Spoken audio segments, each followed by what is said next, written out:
I've been on YouTube since I was 5 years old. I've grown up with the platform. I've watched creators grow, creators leave, creators groom other creators, but the ones I used to watch never went anywhere, as in they never achieved stardom, or even any recognition. It's odd. YouTube as a platform has gone through many changes. What once was a way to upload videos to the greater public has morphed into a collection of public figures. You're expected to be someone, rather than just someone making content. But occasionally, you find people from a simpler time. People that did what the site was designed for, until they eventually stopped. If you didn't know any better, you would think these channels did not exist. It's not as if they didn't have a personality, they did. But whoever they were making these videos for, I don't think they found their way home. I've opted to call these channels that once were real. I think the phrase is self-explanatory.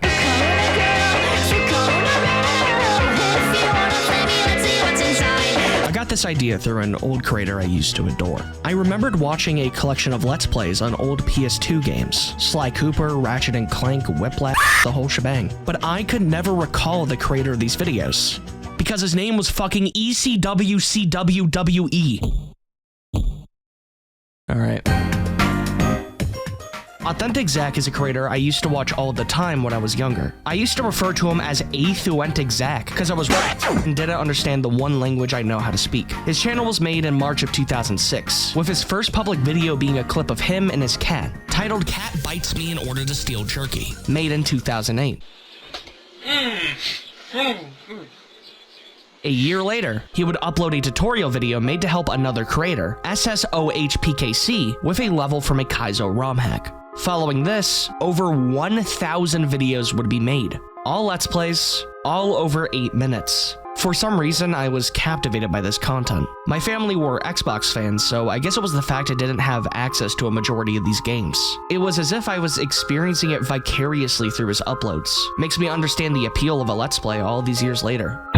The quality of his mic is something I'm still fond of. It's bad, but in a way where it feels cozy, comforting, at home within your ear canal. It reminds me a lot of Mr. Medicare. Alright, and here is how you do the final boss fight with the Rhino, aka Easy Mode. Hey there, viewers, and welcome back. Them kids are at it again, this time going trick-or-treating on Christmas Day? The Murray, oh my god.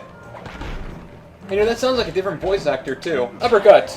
Ooh, nice. That's very powerful. Eventually, he would stop. His cat would die. His uploads would dry out. His capture card broke. He began to livestream. He stopped uploading 4 years ago. In the description of an old channel update, he explains the creation of his channel. On June 1st, 2009, I began Let's Playing, not with any intent of longevity, but as a simple response to fellow YouTuber SSOHPKC. Much to my surprise, the miniseries quickly received so much support that I was approached by other, talented, far more than I folks, like Lugmalord to produce more content. Both of these people were Let's Players. PKC stopped uploading 2 years ago. Lugmalord stopped doing Let's Plays 6 years ago, and now makes Undertale videos with AI thumbnails. Within this small collection of creators, none have stood the test of time. The thing that gets me is Zach talked about how he didn't get to upload as often as he wanted to during the 10-year anniversary update, and how he was going to upload more in the future, which he did, for only 2 more years.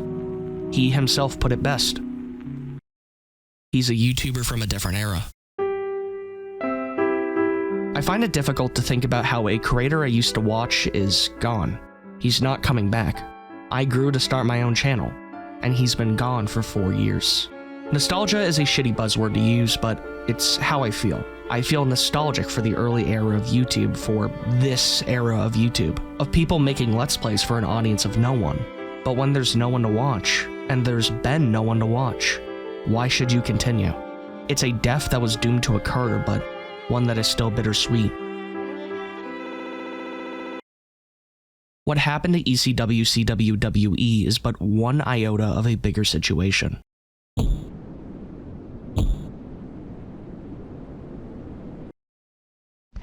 Finally, we made it. I was raised through YouTube, to the point it became my career. But most of the channels I used to watch have died, or have been dead for a long time. This is not a new thing. Channels are dying and have been dying for years. Their time in the spotlight waned, and they lost their audience. And with no audience, they had no reason to continue. When you upload and see that number dwindle, it stops you from feeling motivated enough to continue. I'd imagine that's what these people were feeling. Some stuck through, but they never got their spark back. These creators were from an era where their field let them be more private individuals. They didn't need an online presence. They could upload their shit and move on. They didn't need to be at their audience's beck and call all hours of the day. They could have a life. The culture on YouTube has changed. You have to be a public figure if you want to make it anywhere. You can see the issue that could arise with this dissonance. When a creator, who's a private individual, stops uploading and never comes back, they are effectively dead to the internet. No one knows where they are. No one knows what they are doing. All they really know is their favorite content mill has stopped production, and they are left hungry for air. This is but one type of a dead channel. A channel that stops uploading, but that doesn't mean there aren't other examples. A dead channel can be one that still uploads but doesn't get the same or any views. They continue making content for an audience that grew past their work. A show with no crowd, Big Mouth Season 9, or the creator could simply be dead. What is going on, ladies and genitals? Yodi Slay here, bringing you a short little I used to watch this guy named Yote Slayer. He was a Borderlands 2 creator. Borderlands 2 was one of the first games I played. It was nice to have content surrounding something crucial to my life. I remember being confused when he stopped uploading. It was sudden. A while had gone by with no new content. There's still a lot to talk about the game, the lack of material wasn't an issue. So, why no uploads?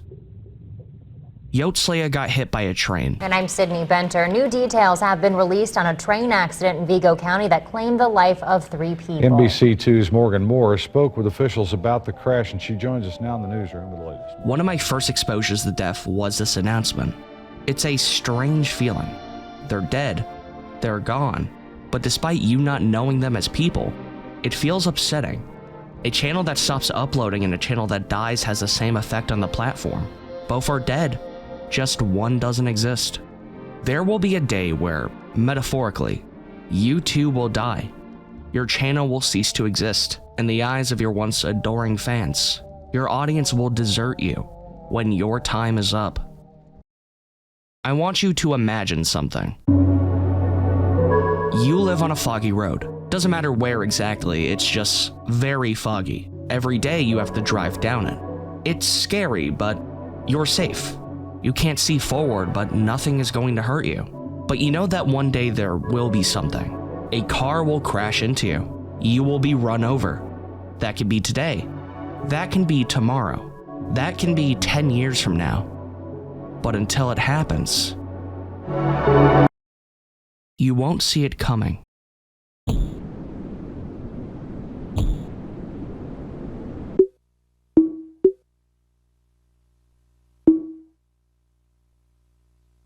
Fuck you, I own you, little bitch. You can't play this game, man. Get out of the tank, and then let's see who wins. I'm like #1 in support, so I'll kill you. Yeah, get out the tank next time, and then let's see who will win, you little... This is a video from November 22nd, 2006.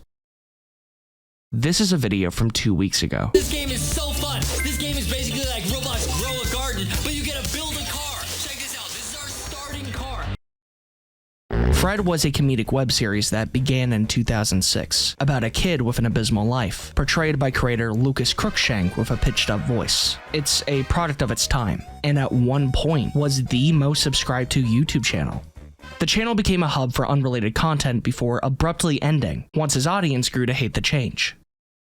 Smosh was a sketch comedy channel created by Anthony Padilla and Ian Hecox, and was a pioneer for the platform. It was funny, very charming, and an example of what early YouTube was.